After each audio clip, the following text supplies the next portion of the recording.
We are in the middle of Angola Maximum State Penitentiary. Well, we're in Angola, better known as Louisiana State Penitentiary. We're in the Louisiana State Penitentiary, Angola. We're at Angola, Louisiana State Penitentiary. We're at Louisiana State Penitentiary in Angola, Louisiana. Angola State Penitentiary, Louisiana. Angola, Louisiana State Penitentiary. Angola. Angola. In Angola Penitentiary. Well, I've been in Angola since I was 17. In fact, it was 2 weeks after my 17th birthday, I came to Angola for armed robbery. I have a 99-year sentence for armed robbery. It was my first offense, but nonetheless, I got an armed robbery sentence and sentenced to 99 years for the fact that a person was killed during the course of the robbery. I've been here since I was 19 years old, so exactly what you were talking about, I know. I've been in trouble, in and out of trouble, since I was about 12 years old. I've been arrested juvenile 5 times, and I've been arrested as an adult 2 times. I'm in here currently on 14 counts of armed robbery, 1 count of aggravated, aggravated burglary, 1 count of first-degree attempted murder. How did I get them? Well, by just being stupid, really. Think that was the right thing to do, trying to follow people. One evening, after me and my wife had begun to have problems in our relationship, I decided to go out and begin to sleep with other women.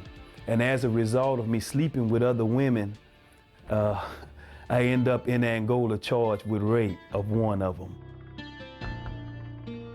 I made a bad decision, and the decision that I made had consequences, and those consequences have had me here for the last 30 years of my life.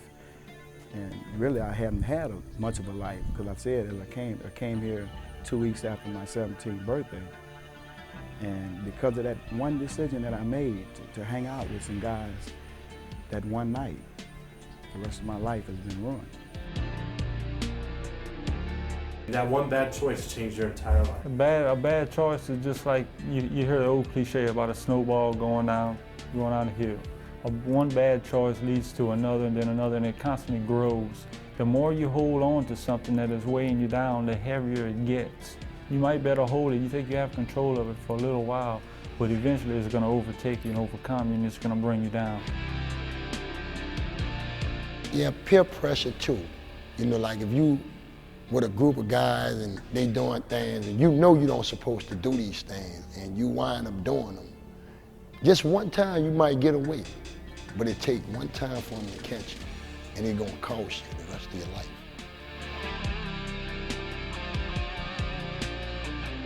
I was like 17 years old. I was very disobedient to my parents, and I made a choice to leave home. And then when I hit the street, I found out, there was no surviving out there without parents, so I started doing all kind of crazy things, getting involved with drugs, guys that was robbing and stealing, trying to survive. And so I seen what that decision led me down a road of destruction. Don't make a rash decision. Curb your anger. Substitute your pride. Practice being humble. Because one moment of anger, like it's got me, stuck in the mud. One moment of anger make you lose your entire life. I don't have no children. I'm 53 years old, and the same thing could happen to them. Same thing could happen to any one of them. We have t-shirts here that says Angola is no place to be. This is true. You're doing life here, these people aren't playing. They mean life. They mean until you die. They have no intentions on letting you out. You can't see your family. It's been 5 years since I've seen my kids. I have 3. My parents are both dead. So I don't have any outside contact with anyone. And unless you just like jail or prison, you better find a way. I started out with 3 DWIs. That's all I had on my record. And got a life sentence after that. When you start going down these trails figuring, I can get out next time and it's gonna be cool, I'm gonna change, I'm gonna go do this and that, you're wrong. You need to get out now. Incarceration is not a fact of you being innocent or guilty, because they have many people that are innocent and many people that are guilty. However, it's your decisions that a person makes that lands him in a place like this. So you have to always make proper decisions in whatever you face in life. A lot of the bad decisions basically came from just wanting to do what I wanted to do. I could have been anything I wanted to be in life. It was bought and paid for. But instead of buckling down and doing what I needed to do, I chose to live for each day.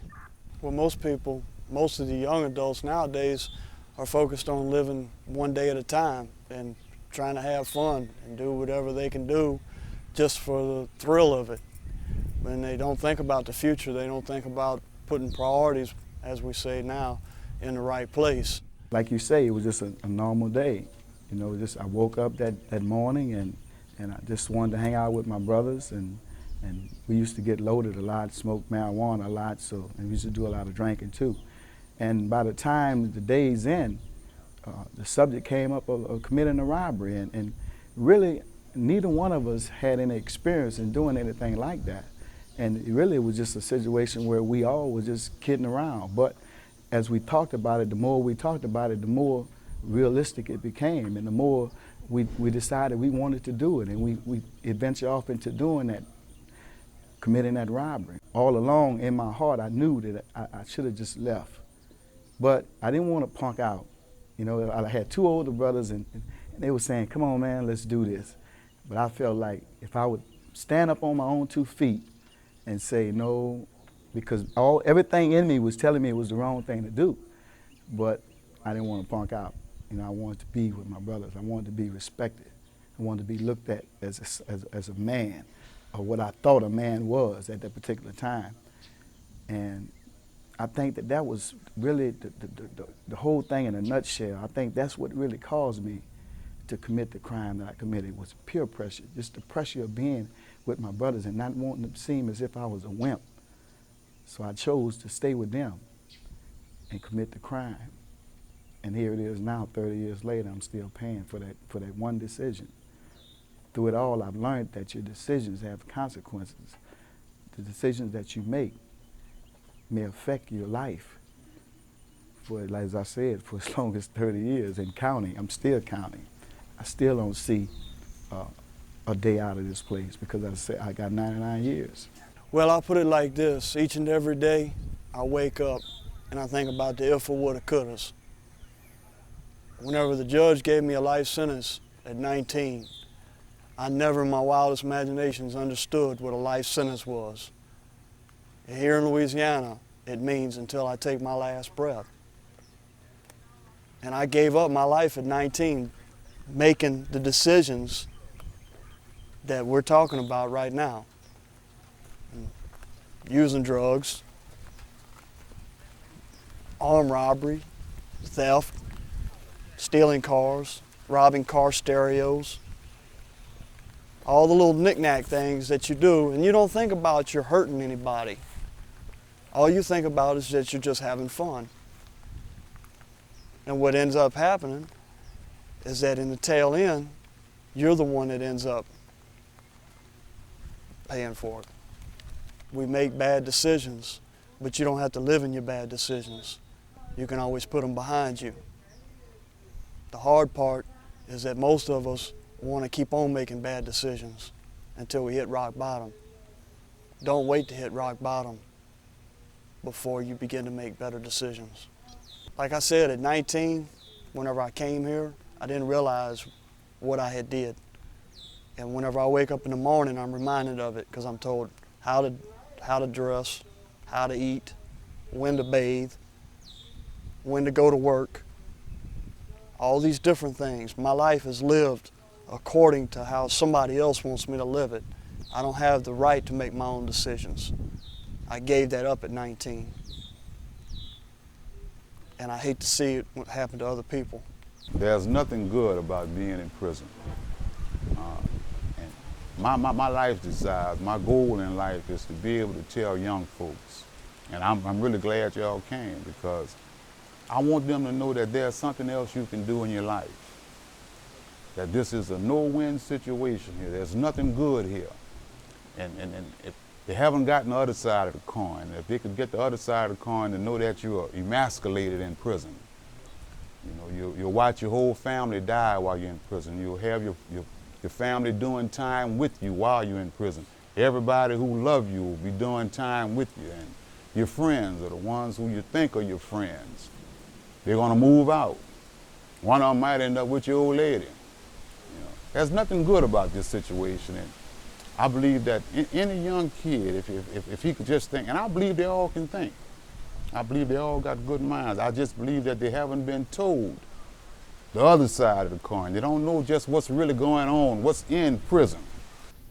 I found out being in the street, you know, there's no mercy, there's nothing, you know, I mean, there's no love really in the street. You know, guys tell you that, you know, we love you, you know, come embrace you, even like in the gangs, you know.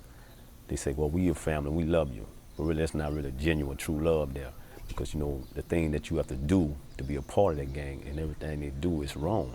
So, you know, I learned that, you know, if I would have just stood home and just been obedient to my parents, no matter how hard and how rough it was in home, you know, I would have a better life now, you know, because they were just trying to tell me what was right, keep me on that straight and narrow. I would say number one thing is you need to really go back to the teachings of your mother and father, or whoever you have that's an adult, a male figure, or a father figure, or a mother figure that's in your life. I would say to truly listen and value what's being taught to you at an early age. If you have somebody to tell you the right things, try to listen to them. Sometimes it don't seem right to us as us being youngsters. And if you don't listen to your parents or somebody that's older than you trying to tell you the right thing, you're gonna wind up in the state penitentiary or the graveyard. If you don't get out now, next time might be too late. You'll either be dead or doing life. And the only way to do, if you've done any time, even 5 minutes, I really believe the only way to get out, stay out, is find a church. Find a pastor, a deacon, or somebody you can trust that you can talk to. Explain to them every day what you feel. Even if it sounds stupid, explain it to them. And let them talk to you. Let them be your mentor. And you be just even like a little brother to them or something. Find somebody to talk to. This is not a place, this is not life. This is mere existence of life. The difference between myself and death row is they left me breathing. Be obedient to your parents. It started at home first. No matter how rough it is at home, you know, hanging out, you know, talk to your parents about it, you know, sit down and express what's really going on with you. Don't take it to the street or listen to the guy that's already in the street trying to pull you away from home. Stay home, because as long as you're at home, your parents can help you through any situation, no matter what it is. It's good for you. They're gonna help you make right choices, you know, and just be obedient to your parents. Listen to them, no matter what. If you don't have parents, go to your pastors or the church in the neighborhood. Because church is there with open doors for you to come in and share with them, and they will help you. But you can't be afraid to ask. And that's some of our biggest problem. We're afraid to ask. We'd rather go out there and try to just do it on our own. And I believe that, you know, we all want a life. We want to live and we want the finer things out of life. But it's not the things that make life. It's relationships. Because after you've done a few things and had a few things, you're not going to remember those things. You're going to remember relationships. Those are the things that count. The old folks would say, listen to your heart and go with the first thing that comes to you. The first thought that usually comes to a person is, don't do it. So whatever it is that is standing before you that you're tempted to do, think twice about it. You have a lifetime of regret behind it. Even though that you find yourself in the situation that you're in right now, you always have the decisions to make changes. Change doesn't come easy, but change is always for the better. You have to realize that when you make a choice, that it has consequences, and you're going to be held accountable for those consequences or for those choices that you make. And you shouldn't allow what someone else think of you to influence you to make these choices. That shouldn't be the criteria of you making a choice, whether it be a friend, a brother, or a sister, a mother, a father, or whomever. Your decision should be based upon what's best for your life. And this is what some of the things that you should take into account. What's best for my life? You know, a lot of people tells me that we should be trying to reach out to juveniles and try to stir them away from places like this. And that's true. But the point of the matter is this: no matter what I say, the decision is still yours. No matter what nobody else says, the decision is yours. You have to make the decision. You have to be the one to want to make something of your life. Don't be such as myself and other people that you may listen to who telling you not to do what we've done. Think about what it is that you want for your life. I made several wrong choices. Anger, frustration, drugs, alcohol, all of it had a major part in me winding up here with a life sentence. If there was anything I could say to anyone to stay out of the same predicament I am in, it would be to follow God. Because if I had known God before I came here, before I allowed friends and to influence my life, I wouldn't be here. Out of one bad choice, life's over. And this is what it is. Little rooms, little cells, and little yards. We don't have no life. We do what they tell us to do, when they tell us to do it, and how they tell us to do it. Don't come here. Change your life. You're young, you can do something, do anything. Digging a ditch is better than prison. Go find a job, be a babysitter, go work at McDonald's. Anything is better than being in prison. Find Jesus Christ, and He will keep you out of prison. The only hope I ever have of leaving here is the hope of Jesus Christ will deliver me from prison.